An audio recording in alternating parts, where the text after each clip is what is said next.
Bismillahirrahmanirrahim.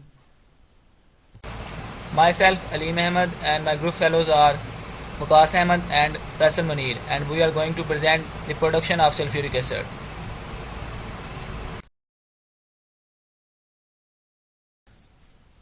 Sulfuric acid. Sulfuric acid is produced in greater quantities than any other chemical in both Australia and the world. Annual worldwide production is estimated at about 170 million tons and Australian production at 4 million tons. In future years, it is anticipated that Australia will become a major exporter of the sulfuric acid. Transportation and storage of sulfuric acid are hazardous. A high proportion of acid is used close to the site of manufacture. As the sulfur dioxide is major raw material of the production of sulfuric acid, so most sulfuric acid plants are located near the smelting and refining industry that produce waste sulfur dioxide. There comes uses of sulfuric acid. About 75% of sulfuric acid is used in the manufacturing of fertilizers, 5% is used in petroleum refining, and 5% is used in metal production, and 15% used in other chemical manufacturing.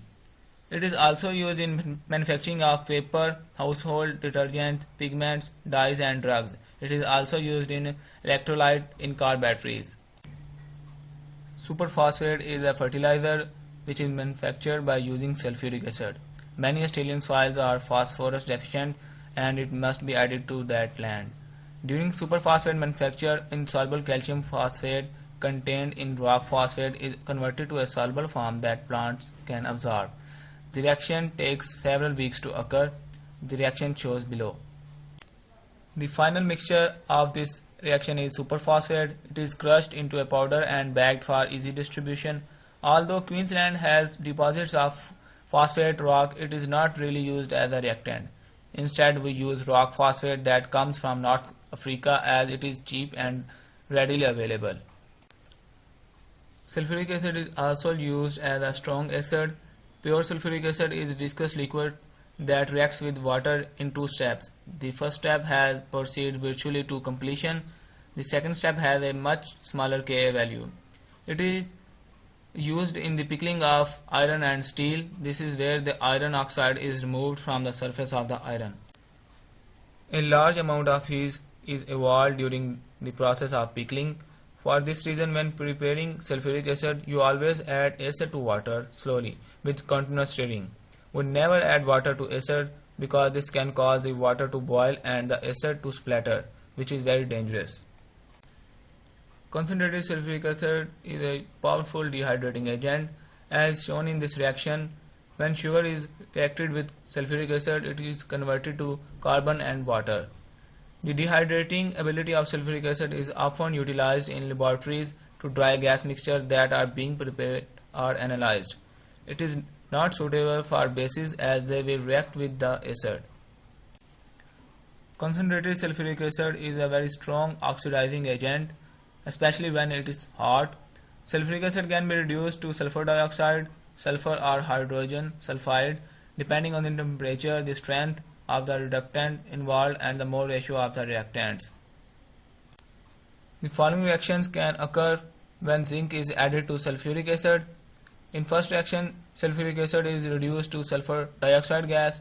In second, it is converted into sulfur, and in third reaction, sulfuric acid is reduced to hydrogen sulfide gas.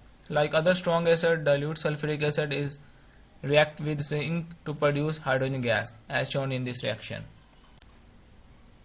Now comes the manufacturing of sulfuric acid.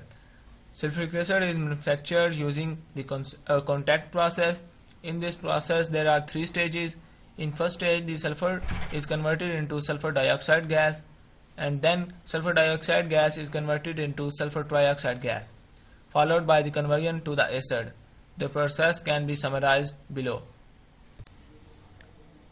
Here comes the process flow diagram of the contact process. In this process, in first stage, sulfur is converted into sulfur dioxide gas in sulfur burner. In second step, sulfur dioxide gas is converted into sulfur trioxide gas by using a vanadium pentoxide catalyst.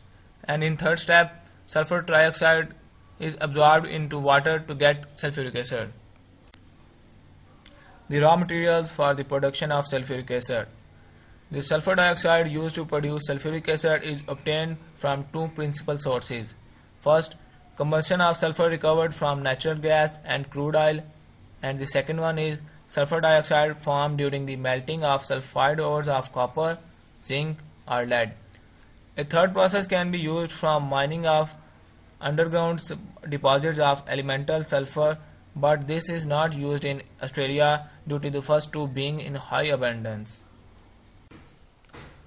Now for further explanation, I invite my group fellow Mr. Waqas Ahmed. Step 1. Burning of sulfur. Sulfur is used as a raw material. The first step is to spray molten sulfur under pressure into furnace up to 1000 degrees centigrade. Here is the burn in air to produce sulfur dioxide gas. Then cool for the next step. High surface area of the sulfur spray allows combustion to be rapid. As shown in a reaction, sulfur plus oxygen produces sulfur dioxide and the heat of reaction is minus 297 kJ per mole. Step 2. Catalytic oxidation of sulfur dioxide. Sulfur dioxide gas is oxidized to sulfur trioxide gas by oxygen using vanadium oxide as a catalyst as shown in reaction. First step is performed in reaction vessel is called converter. Sulfur dioxide is mixed with air and passes through the trays containing loosely packed porous pellets of catalyst. Then converter contains several catalyst beds and the gas mixture passes over each other in succession. Because the reaction is exothermic, it is necessary to cool the gas mixture as it passes from one tray to another tray to maintain the desired reaction temperature. The temperature is maintained between 400 and 500 degrees centigrade and the pressure is close to 1 atm. Complete conversion of sulfur dioxide to sulfur trioxide is achieved. Equilibrium yield. Using Le Chatelier principle, the equilibrium yield of sulfur trioxide will increase. As temperature decreases, the reaction is exothermic and favor to the forward reaction. As pressure increases, since there are more gas particles on the reactants, the forward reaction will result in a decreased pressure. If XX reactants are added, then stage 2. Rate of reaction. The rate of reaction will be faster as temperature increases, as pressure increases, if a catalyst is employed. Stage 3. Absorption of sulfur trioxide. Sulfur trioxide reacts with water to form sulfuric acid as shown in reaction. The direct reaction with water is not used because so much heat evolves when sulfuric trioxide is added to water that a fine mist of acid is produced, which is difficult to collect. Now sulfur trioxide gas is passed into concentrated sulfuric acid in the absorption tower. This reaction occurs in two steps. First step is the formation of oleum, and then second step is oleum obtained from the absorption tower is then carefully mixed with water to produce the sulfuric acid as shown in equation. Waste management. Sulfuric acid plants use sulfur or sulfur dioxide, that is a byproduct from the other industries.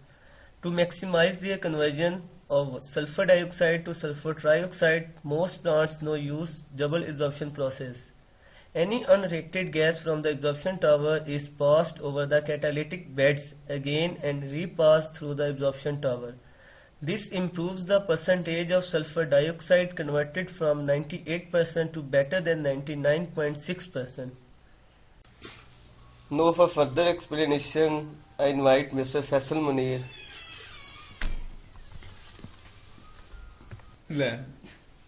Now I will explain waste management. Emissions from the plant have to be continuously monitored for sulfur dioxide as this can cause acid rain.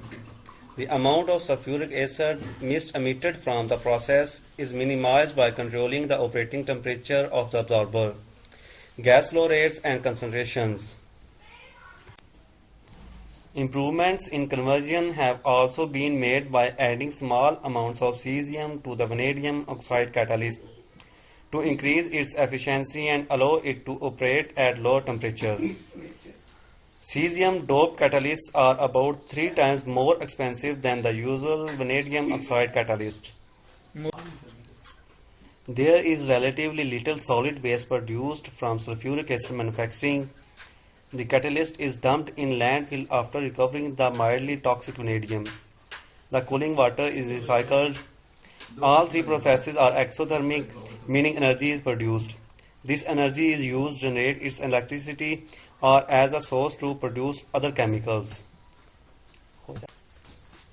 Now I will explain health and safety measurements. Sulfuric acid is highly corrosive and can burn skin and eyes severely. It can cause blindness and third-degree burns on contact. Exposure to sulfuric acid mist can cause other health problems. Workers in sulfuric acid plant can also be exposed to the acid through breathing air contaminated with emissions containing oxides of sulfur. Strict safety procedures, including adequate methods to trap the fumes, are required to minimize the risk to workers and the environment in the case of accidental release. Work areas must be well ventilated and employees wear protective clothing. Acid spills are contained using materials such as earth, clay, or sand and then slowly diluted with water before being neutralized with the base such as limestone or sodium carbonate. Credits goes to Engineer Waqas Ahmed, Engineer Aleem Ahmed and Engineer Faisal Munir, and especially Ma'am Zara who gives us this opportunity. Thank you very much for watching this video.